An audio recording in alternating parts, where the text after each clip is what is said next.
Lyca productions திரு சுபாஷ் கரன் அவர்கள் வழங்கும் சூப்பர் ஸ்டார் ரஜினிகாந்த் அவர்களின் சிறப்பு தோற்றத்தில் ஏஆர் ரஹ்மான் இசையில் ஐஸ்வர்யா ரஜினிகாந்த் அவர்களின் இயக்கத்தில் விஷ்ணு விஷால் மற்றும் விக்ராந்த் நடிக்கும் லால் சலாம். அடுத்த மேடைக்கு வரப்போறவர் யார் அப்படி சொல்லிட்டு பாத்தீங்கன்னா, கேமியோனா என்ன அப்படின்னு தெரியாத காலத்துல கூட இவருடைய ஒவ்வொரு படத்துலயும் இவர் ஸ்பெஷல் அப்பியரன்ஸ் கொடுப்பாரு. இப்ப அவருடைய ஸ்டேஜ் அப்பியரன்ஸுக்கான நேரமும் வந்தாச்சு. ஒரு மிகப்பெரிய கைத்தட்டலோட கமர்ஷியல் சினிமாவுடைய கிங் அப்படின்னு சொல்லலாம் இயக்குனர் திரு கே.எஸ். ரவிக்குமார் அவர்களை மேடைக்கு அழைக்கிறோம்.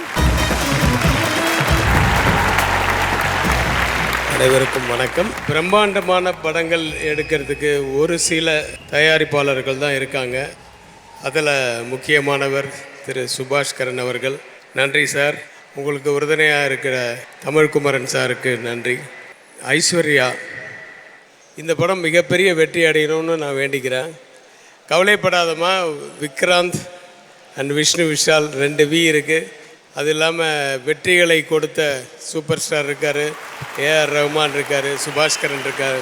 இந்த காம்பினேஷனில் வரக்கூடிய இந்த படத்துக்கு மிகப்பெரிய ஒரு எதிர்பார்ப்பு இருக்குது. அந்த எதிர்பார்ப்பை நிறைவு செய்யும் அளவுக்கு இந்த படம் வளரணும், நல்ல மிகப்பெரிய வெற்றி அடையணும்னு நான் வேண்டிக்கிறேன். இந்த போன பர்த்டேக்கு ஃபோன் பண்ணேன்.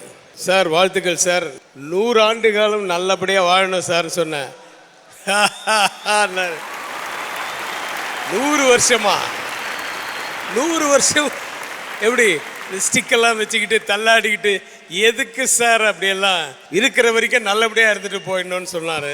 உங்களுடைய ரசிகர்கள் வாழ்த்துக்களோட நீங்கள் 100 வருஷமாக இருப்பீங்க. 100 வருஷம் இருக்கும் போதும் நீங்கள் தள்ளாடினா கூட அதில் ஒரு ஸ்டைலோட தான் இருக்கும்.